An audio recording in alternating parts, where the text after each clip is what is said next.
Our program today is about a mystery as old as time. Bob Doughty and Sarah Long tell about the mystery of time.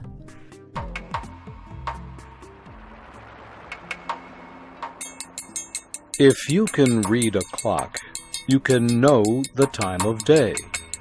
But no one knows what time itself is. We cannot see it. We cannot touch it. We cannot hear it. We know it only by the way we mark its passing.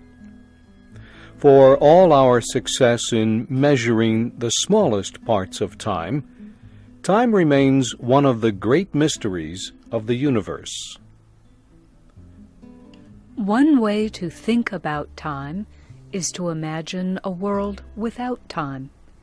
There could be no movement because time and movement cannot be separated. A world without time could exist only as long as there were no changes, for time and change are linked.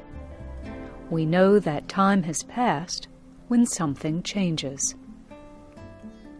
In the real world, the world with time, changes never stop. Some changes happen only once in a while, like an eclipse of the moon. Others happen repeatedly, like the rising and setting of the sun. Humans always have noted natural events that repeat themselves. When people began to count such events, they began to measure time. In early human history, the only changes that seemed to repeat themselves evenly were the movements of objects in the sky. The most easily seen result of these movements was the difference between light and darkness. The sun rises in the eastern sky, producing light. It moves across the sky and sinks in the west, causing darkness. The appearance and disappearance of the sun was even and unfailing. The periods of light and darkness it created were the first accepted periods of time. We have named each period of light and darkness one day. People saw the sun rise higher in the sky during the summer than in winter. They counted the days that passed from the sun's highest position until it returned to that position. They counted 365 days. We now know that is the time Earth takes to move once around the sun. We call this period of time a year. Early humans also noted changes in the moon.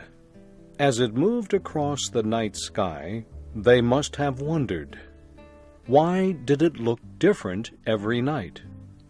Why did it disappear? Where did it go?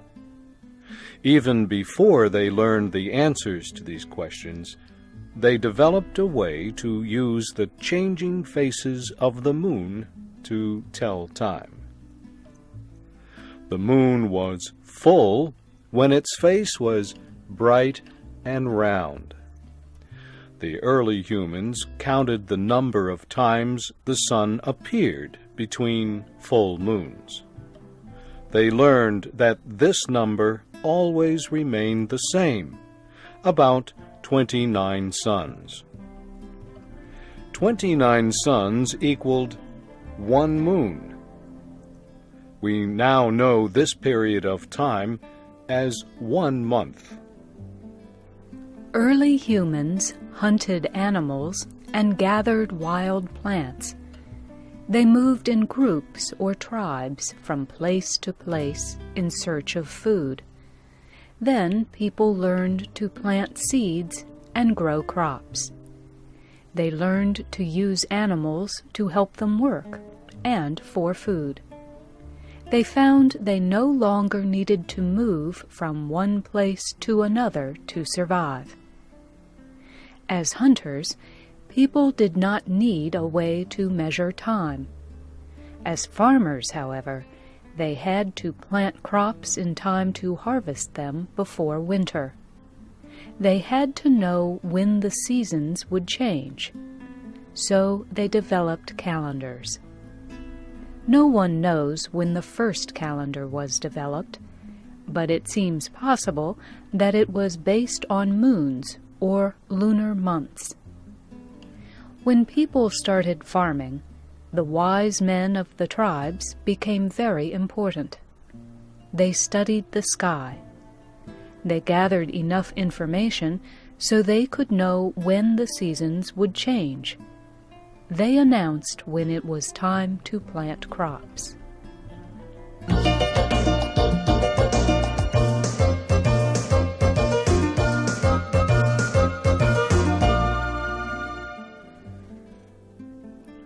The divisions of time we use today were developed in ancient Babylonia 4,000 years ago.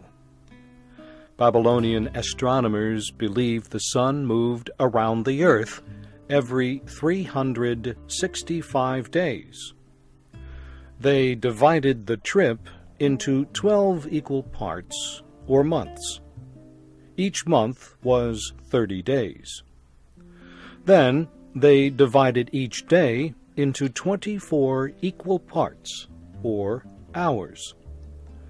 They divided each hour into 60 minutes, and each minute into 60 seconds. Humans have used many devices to measure time.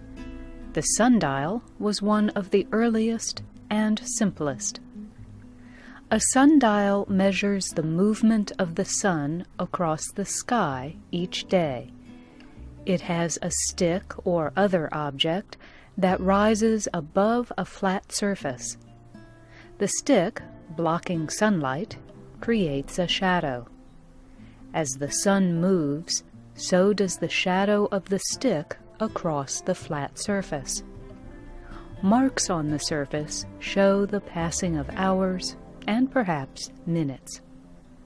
The sundial works well only when the sun is shining. So other ways were invented to measure the passing of time. One device is the hourglass. It uses a thin stream of falling sand to measure time. The hourglass is shaped like the number 8, wide at the top and bottom, but very thin in the middle. In a true hourglass, it takes exactly 1 hour for all the sand to drop from the top to the bottom through a very small opening in the middle. When the hourglass is turned with the upside down, it begins to mark the passing of another hour.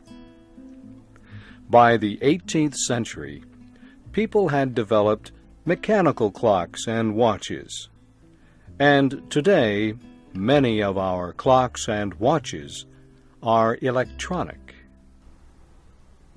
So we have devices to mark the passing of time. But what time is it now? Clocks in different parts of the world do not show the same time at the same time. This is because time on Earth is set by the sun's position in the sky above. We all have a 12 o'clock noon each day.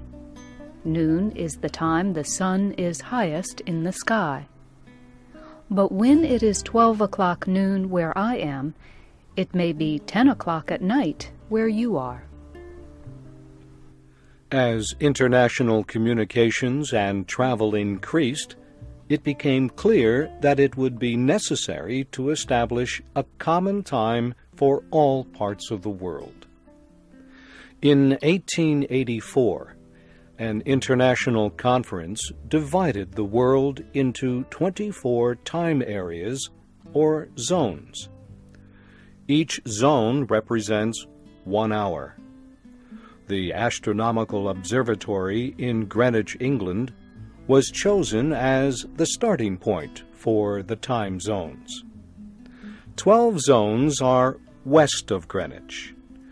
12 are east. The time at Greenwich, as measured by the sun, is called universal time. For many years, it was called Greenwich Mean Time. Some scientists say time is governed by the movement of matter in our universe. They say time flows forward because the universe is expanding. Some say it will stop expanding someday and will begin to move in the opposite direction, to grow smaller. Some believe time will also begin to flow in the opposite direction, from the future to the past. Can time move backward? Most people have no trouble agreeing that time moves forward. We see people born and then grow old. We remember the past, but we do not know the future. We know a film is moving forward if it shows a glass falling off a table and breaking into many pieces. If the film were moving backward, the pieces would rejoin to form a glass and jump back up onto the table. No one has ever seen this happen, except in a film. Some scientists believe there is one reason why time only moves forward. It is a well-known scientific law, the second law of thermodynamics. That law says disorder increases with time. In fact, there are more conditions of disorder than of order. For example, there are many ways a glass can break into pieces. That is disorder. But there is only one way the broken pieces can be organized to make a glass. That is order. If time moved backward, the broken pieces could come together in a great many ways. Only one of these many ways, however, would reform the glass. It is almost impossible to believe this would happen. Not all scientists believe time is governed by the second law of thermodynamics. They do not agree that time must always move forward.